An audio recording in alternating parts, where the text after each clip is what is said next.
So, Madam Executive Vice President, it's such an honor for me to interview you, as I said before.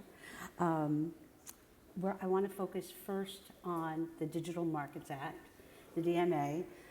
As Luther said, I happen to represent DuckDuckGo. Are my clients here? I guess not. We rely on the DMA quite a bit. And midway through your predecessor, Commissioner Vestager's term, she was asked, what was her biggest regret? And she said, not taking bold enough action under the DMA. And I am going to ask you, what is your attitude towards bold action under the DMA?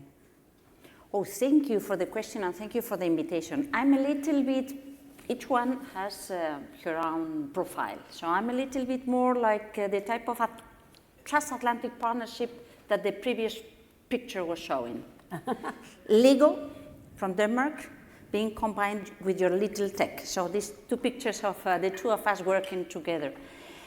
It's a small joke, but it is important. I think that the reason why we need to take bold action under the DMA is because we think that as responsible for these public functions, we need to be sure that opportunities for innovation, for new startups, for new people challenging the incumbents count on room, so to perform, but also can count on an administration, different administrations that cooperate to ensure that this may happen. And probably she did what she had to do. I think that she was very modest and humble when saying that, because it was under her leadership that the DMA was adopted. And it is not so easy to figure out how we combine the type of governance, the type of powers, the type of the do's and don'ts that the different companies and the criteria to identify the gatekeepers. Now we think that it is easy or we don't like or whatever, but it was not so easy to have this there. So I think that she was brave. I'm going to be brave, of course, I'm going to be brave. I'm bound by the law. I think that it is good to provide this sense of reliability and commitment to the defense of different users, but also to the creation of a space for innovation and new people entering into this market. Thank you. Let's get granular. Let's turn to what areas we may see your boldness in action. And I want to start off by noting that your title has changed. Commissioner Vestager was the Commissioner of Competition. Your title is the Executive Vice President of Environmental Justice and Competition Transition. How will your enforcement approach differ, and will you take more aggressive steps, such as structural remedies or swift reform actions to achieve your goals? I guess that today's world is a very different world from the one that we experienced 10 years ago. We are speaking about market forces that already exist.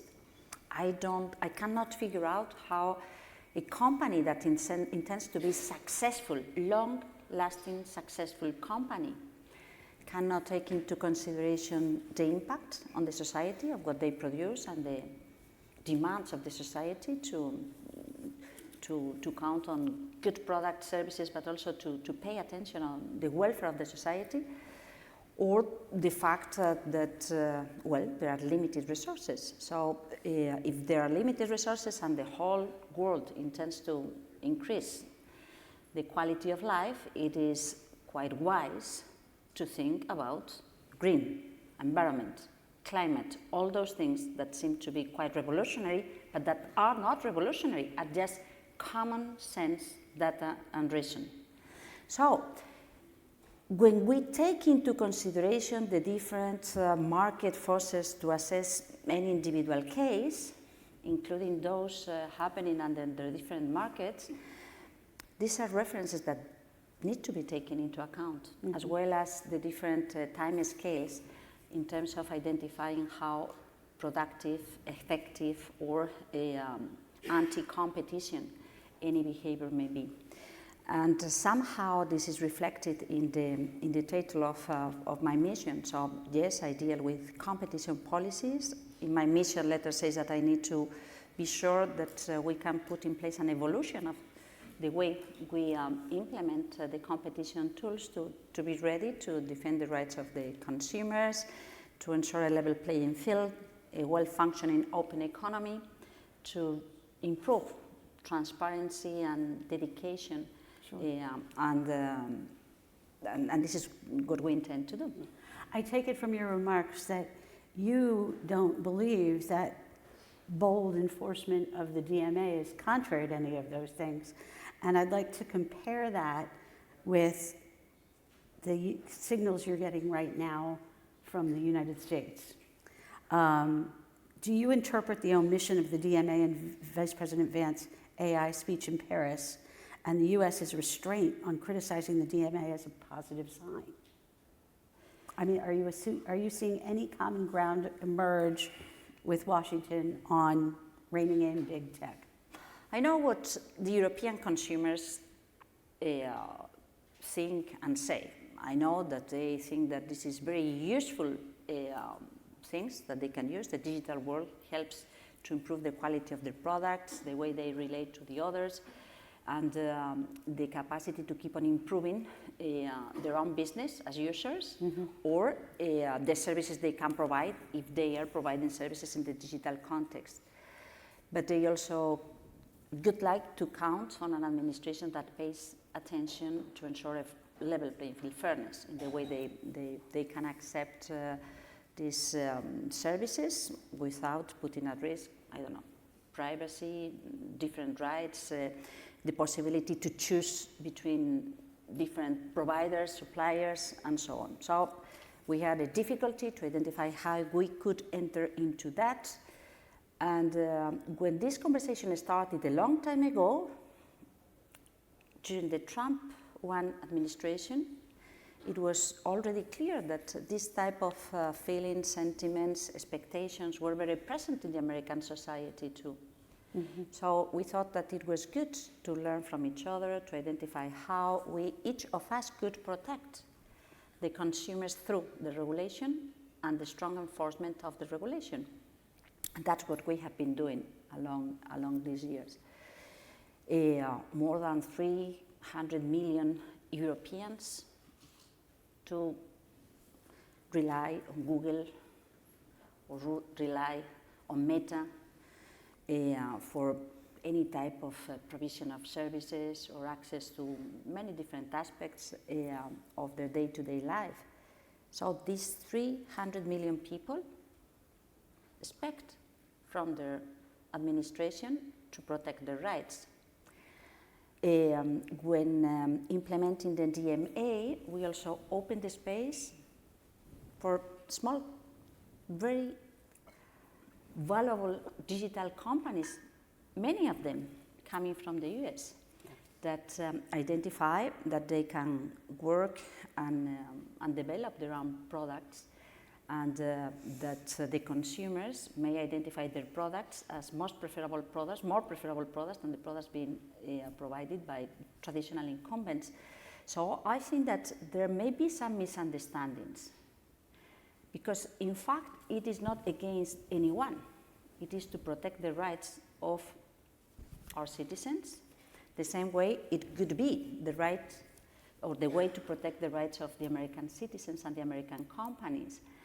And I guess that this is something that if it has been somehow misinterpreted, should be clarified.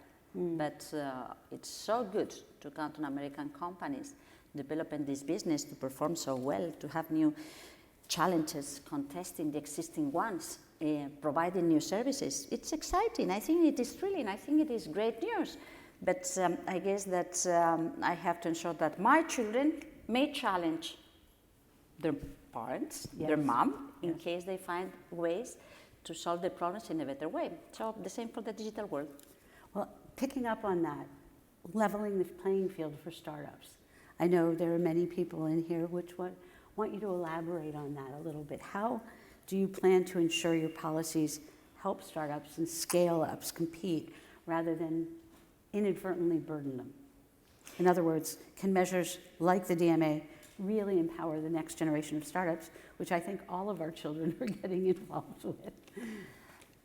My impression is that this has already started with the application of the DMA and the DSA. The way we try to provide guidelines on how to ensure interoperability between the different players, the way we ask to open space for new services using the existing platforms, the way we ask for transparency on how it works helps to identify room for these startups. And in fact, we see a trend where smaller companies get a bigger share just because this culture of compliance, this culture of common learning, the learning curve to identify how we can apply this new regulation offers an opportunity to rebalance a little bit the share of the market of these existing big players and provides room for the new ones or the smaller ones entering into the market. And I think that this is good. It is quite appreciated by consumers, as I said, but I think that it is rapidly identified by these smaller companies, so to make their offer to the general public and to get additional room to develop their own business case and the capacity to innovate and to perform in a different way, in many occasions, to compete on a very fair basis and get better results. So that's what all of this is about since the very beginning. I want to pick up on a theme that I see is running through all of your answers, and it's that tension, the balance between regulation and innovation, which we all struggle with all over the world. And how do you view this balance in your new role, or not so new anymore, sorry? And can Europe be a global regulator and a tech innovator? What are your views on the regulatory safeguards and how they can coexist with an environment where startups can flourish? To me, good regulation is a very relevant basis, a very relevant ground to ensure innovation. It is not the only factor. Of course, you need to count on educated communities that are motivated, engaged, and have the capacity to perform better, that have the appetite to improve the quality of whatever product, service, or thing being demanded by the society. But I think that good regulation helps into this. If the regulation is chaotic, inconsistent, incoherent, if it is a kind of, Wild West, where the most powerful and aggressive attitude gets the whole market, it could be very difficult to ensure that there is an open space for innovators. So I think that we need to do, and this is not new, this has happened during decades in different fields and different sectors. What it is new is that we are entering into this digital era with a different view, a different manner to behave, a different manner to ensure proper governance, and we are learning to do so. This is why the value of the DMA and the DSA and the role of the European Union as frontrunners in this approach, to me, is courageous, coming back to my predecessor, Margaret Vestager, but it has also been a source of inspiration in many different geographies, many different countries. And what we think is that deepening the cooperation between the national administrations and forces of the competition law is key, because we all are learning in this new world how we can improve the quality. I mean, now we could not think of a sector where the National Competition Authority could have allowed to do whatever. Any industrial sector, no industrial sector could have been playing his cards, her cards in such a way. Mm-hmm. And I think that we find it quite natural, and this should be the case also for the digital one. I can't say I disagree. Let's dig down a little bit more specifically, since we're at the Little Tech Composition Summit. I want to talk about interoperability and technical challenges, which is a struggle for courts in Europe, courts in the United States. How do you plan to ensure effective implementation? Can you encourage or compel companies to open up to competitors in a way that is seamless and safe? In other words, what's your approach to overseeing the technical obligations? Yes, well, it's technically, of course, it is complicated when we think about an administration trying to figure out and to follow how this can be implemented in such a way that it is sound, both for the company but for the users, and respects the privacy and of the data and so on. It requires the support of technical people within the administration or external support, but being connected with the administration to count on the right information and the right way forward, not to make any mistake. At the very same time, I think that this is feasible. It's not that because it is difficult we are not going to do it. We need to pay attention to all the cybersecurity concerns that there may be around, or the privacy, the protection of the private data, as I said. But I think that it is important to ensure this interoperability, because at the end it is the bridge to ensure that there may be a capacity to move and to provide more space for new players, and to avoid a bubble restricted on itself with no capacity to open to new developments. And this is by definition, and I insist on this, by definition, one of the goals of the DMA. And in certain cases we may find some companies where by definition things should be non-interoperable. So it may be inevitable to have a clash on this. In the couple of minutes we have left, let me talk about, you're at the beginning of your 5-year, at least your first 5-year term. How will you measure success in your management of the regulations of the DMA? What indicators will tell you that Europe's digital competition policy is working? I like biodiversity, you know. I come from the green world and I like biodiversity. And here it's more or less the same thing.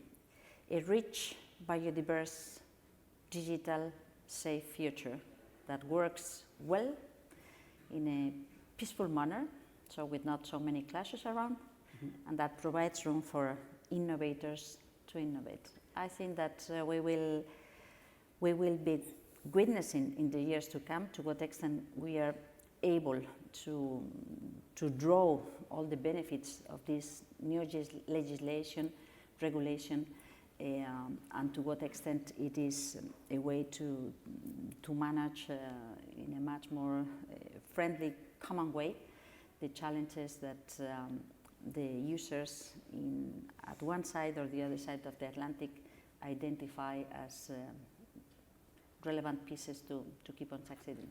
And if you see that the outcomes are not materializing as you'd like them to be, are you prepared to adjust course? To what? Adjust your course. Change how you're implementing. No, but I think that this is the beginning of a new era, and we are learning.